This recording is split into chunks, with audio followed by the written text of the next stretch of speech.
കൊടിയടയാളം ജനകോടികളെ വിളിക്കുന്നു. ജില്ലാ സമ്മേളനത്തിന്റെ സ്വാഗത സംഘം കമ്മിറ്റി ഓഫീസ് ഉദ്ഘാടനം SDPI സംസ്ഥാന ജനറൽ സെക്രട്ടറി മനോജ് കുമാർ നിർവഹിക്കുകയുണ്ടായി.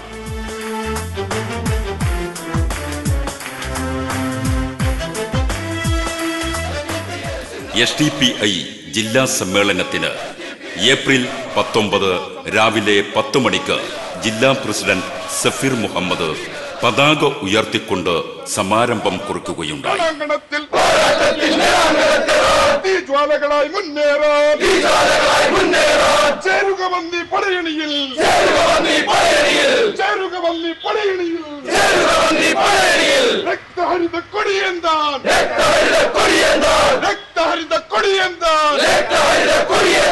SDPI സിന്ദാബാദ്, SDPI സിന്ദാബാദ്, SDPI സിന്ദാബാദ്, SDPI സിന്ദാബാദ്, SDPI SDPI SDPI സിന്ദാബാദ്, SDPI SDPI.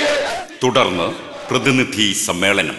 ഇന്ത്യയിലെ സ്വാതന്ത്ര്യത്തിൻ്റെ മാധുര്യം നുകരാൻ സാധാരണ ജനവിഭാഗങ്ങൾക്ക് സാധിക്കുന്നില്ല. സാധാരണ ജനവിഭാഗങ്ങളുടെ പ്രശ്നങ്ങളെ ഉയർത്തി കൊണ്ടുവരുന്നതിലോ ഏറ്റെടുക്കുന്നതിലോ അതിന് മുഖം കൊടുക്കുന്നതിനോ ഭരണ സംവിധാനങ്ങൾ പൂർണ്ണമായ അർത്ഥത്തിൽ പരാജയപ്പെട്ടുകൊണ്ടിരിക്കുകയാണ്. ലോകത്ത് വളർച്ചയ്ക്ക്, വികാസത്തിന്, പുരോഗതിക്ക് ഏറ്റവും കൂടുതൽ സാധ്യതയുള്ള, ഏറ്റവും കൂടുതൽ വിഭവങ്ങളുള്ള ഒരു രാജ്യമാണ് ഇന്ത്യ എന്ന് പറയുന്നത്. നാടിന്റെ വികസനത്തിനും അവർണ ശാക്തീകരണത്തിനും ഫലപ്രദമായ നിർദ്ദേശങ്ങൾ മുന്നോട്ട് വെച്ചുകൊണ്ടാണ് പ്രതിനിധി സമ്മേളനം സമാപിച്ചത്. തുടർന്ന് സെമിനാർ, സ്വകാര്യ മേഖലയിലെ സംവരണം,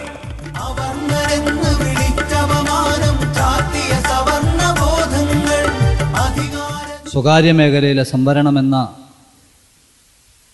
സെമിനാറിൽ വിഷയം അവതരിപ്പിച്ച് സംസാരിക്കുന്ന പാർട്ടിയുടെ സംസ്ഥാന general secretary Shri MK Manoj Kumar, വേദിയിൽ ഉപവിഷ്ടരായിട്ടുള്ള സംസ്ഥാന സമിതി അംഗം ശ്രീ O അലിയാർ, ഈ സമൂഹത്തിന്, ഈ രാജ്യത്തിൻ്റെ സാധാരണക്കാർക്ക്, പാർശ്വവൽകൃത ജനവിഭാഗത്തിന് ബൗദ്ധിക മണ്ഡലത്തിൽ ഒരുപക്ഷെ മത്സരിക്കാൻ ത്രാണിയില്ല എന്ന് പലരും തിരിച്ചറിഞ്ഞ ഒരു ജനവിഭാഗത്തിന് ലഭ്യമാകേണ്ട ന്യായമായ